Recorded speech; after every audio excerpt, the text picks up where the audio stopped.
Good morning বন্ধুরা। আজকে তোমাদের সঙ্গে আমি শেয়ার করছি, দেখো, দিল্লি মেট্রো। এই কদিন দিল্লিতে আসার পর কালকে ফার্স্ট টাইম আমি মেট্রোতে ট্রাভেল করলাম।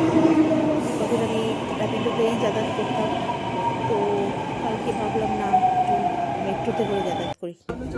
তো প্রথমে এখান থেকে, আমি যেখানে থাকি, আমার ছেলের বাড়ি, সেখান থেকে আমি মেট্রো করে নয়ডায় গেলাম। তো নয়ডায় গিয়ে তারপরে কিছুক্ষণ ওয়েট করলাম, ডিএফএল মলে গেছিলাম। তো টুকটাক কিছু শপিং করলাম, গেলেই তো কিছু না কিছু কিনতে ইচ্ছা করেই, কিনে তারপরে ওয়েট করলাম, কারণ কালকে আমার ছেলে আমাকে বর্ডার 2 মুভিটা দেখালো।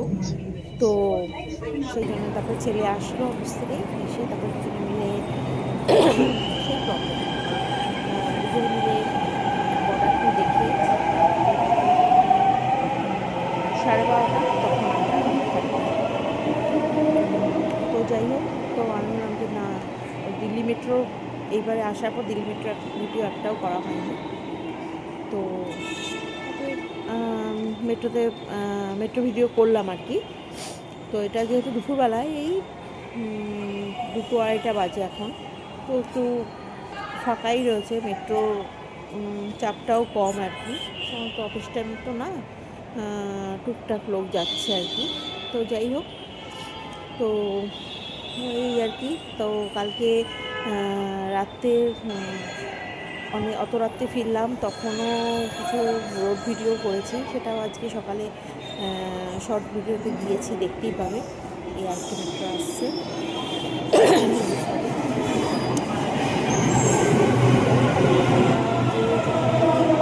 আমার রেগুলার আর কি আমার ভিডিও দেখো।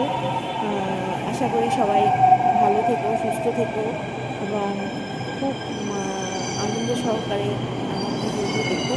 আমি ভিডিও দেওয়ার চেষ্টা করছি, আরও অনেক কিছু ভিডিও করেছি, সেগুলো আস্তে আস্তে দেবো। আজকে ভীষণ টায়ার্ড লাগছে, কারণ কালকে অত রাত্রে এসেছি, তারপরে আমার আজকে কী বলতো, সকালবেলায় একটু তাড়াতাড়ি উঠেছি, টিফিন করলাম, ও খেয়ে গেল, অফিসে বেরিয়ে গেল, তারপরে আমি ভিডিওটা আপলোড করছি আর করবো আর কি। তো আমি তো সবসময় থাকি না ওর কাছে, কলকাতায় আমার যেহেতু বাড়ি, ওখানে থাকতে হয়। তো যাই হোক, যে কদিন থাকি ওকে টিফিন করে দেওয়া, ওকে খাইয়ে অফিসে পাঠানো, এইটুকুনি করি আর কি। তো যাই হোক, তোমরা আমার সাথে আছো এবং আশা করি থাকবে। আমিও অনেকের সঙ্গে আছি, যারাই আমাকে বন্ধু বানিয়েছে, আমিও তাদের সঙ্গে সবসময় থাকি। এটাই তো নিয়ম না, একটা মানুষ একটা মানুষের পাশে থাকবে, এটাই তো মানবিকতার লক্ষণ। তো যাই হোক, তোমরা সবাই ভালো থেকো, সুস্থ থেকো, এবং দিল্লি মেট্রো ভিডিওটা দেখো, আরও পরপর করবো আরও। ঠিক আছে, টাটা, ভালো থেকো সবাই।